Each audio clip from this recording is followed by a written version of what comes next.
गंग गणपते नमो नमः। संक्षिप्त शिव पुराण रुद्र संहिता 3 अध्याय 12। हिमवान को पार्वती के शिव की सेवा में रखने के लिए उससे आज्ञा मानना और शिव को कारण बताते हुए उस प्रस्ताव को स्वीकार कर देना। ब्रह्मा जी कहते हैं, नारद, तदंतर शैलराज हिमालय उत्तम फल फूल लेकर अपने पुत्री के साथ हर्षपूर्वक भगवान हर के समीप आए। वहां जाकर उन्होंने ध्यान प्राण त्रिलोकीनाथ शिव को प्रणाम किया और अपनी अद्भुत कन्या काली को उसके हृदय में रखकर सेवा में अर्पित किया। फल फूल आदि सारी सामग्री उनके सामने रखकर पुत्री को आगे रख करके शैलराज ने शंभु से कहा, भगवान, मेरी पुत्री आप भगवान चंद्रशेखर की सेवा के लिए उत्सुक हैं, अतः आपके आराधना की इच्छा से मैं इसको साथ लाया हूँ। यह अपने दो सखियों के साथ ही सदा आप शंकर की सेवा में रहे। नाथ, यदि आप पर मुझ पर अनुग्रह है तो इस कन्या के सेवा के लिए आज्ञा दीजिए। तब भगवान शंकर ने उस परम मनोहर काम रूपिणी कन्या को देखकर आंखें मूंद ली और उसने अपने त्रिगुणातीत अविनाशी परम तत्व उत्तम रूप का ध्यान आरंभ किया। उसी समय सर्वेश्वर अंसर व्यापी जटारूपधारी वेदांत वेद चंद्रकला विभूषण शंभु उत्तम आसन पर बैठकर नेत्र बंद करके तब ध्यान में लग गए। यह देख हिमाचल ने मस्तक झुकाकर पुनः उनके चरणों में प्रणाम किया। यद्यपि उनके हृदय में दीनता नहीं थी, तो भी उसमें संशय में पड़ गए कि न जाने भगवान मेरी प्रार्थना स्वीकार करेंगे नहीं या नहीं। वक्ताओं में श्रेष्ठ हिमवान ने जगत के एकमात्र बंधु भगवान शिव से इस प्रकार बोले।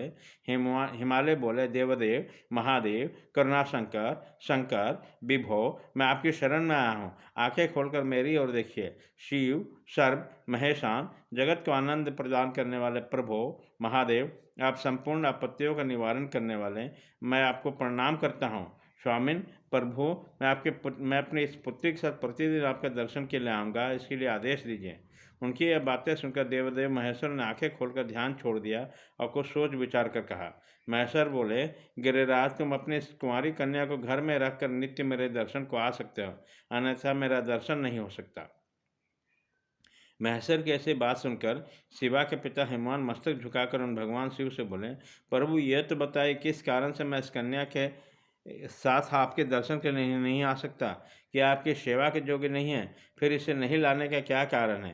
ये मेरी समझ में नहीं आता है। यह सुनकर भगवान वृषभ और शंभु हंसने लगे और विशिष्ट दुष्ट योगियों को लोकाचार का दर्शन कराते हुए हिमालय से बोले, शैलराज, यह कुमारी सुंदर कटि प्रदेश से सुशोभित तनवंगी चंद्रमुखी और शुभ लक्षणों से संपन्न है, इसलिए इसे मेरे समीप तुम्हें नहीं लाना चाहिए। इसीलिए मैं तुम्हें बार बार रोकता हूँ।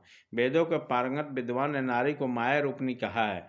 विशेषतः युवती स्त्री तो तपस्वी जनों के तप में बिंद डालने वाली होती है। गृहश्रेष्ठ, मैं तपस्वी जोगी और सदा माया से निर्लिप्त रहने वाला हूँ। मुझे युवती स्त्री से क्या प्रयोजन है?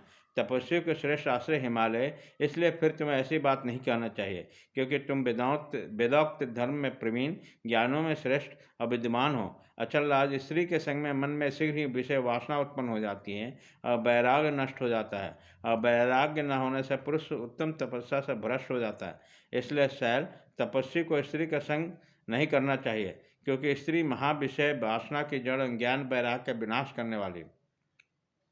ब्रह्मा जी कहते हैं, नारद, स्त्री की बहुत सी बातें कहकर महायोग शिरोमणि भगवान महेश्वर चुप हो गए।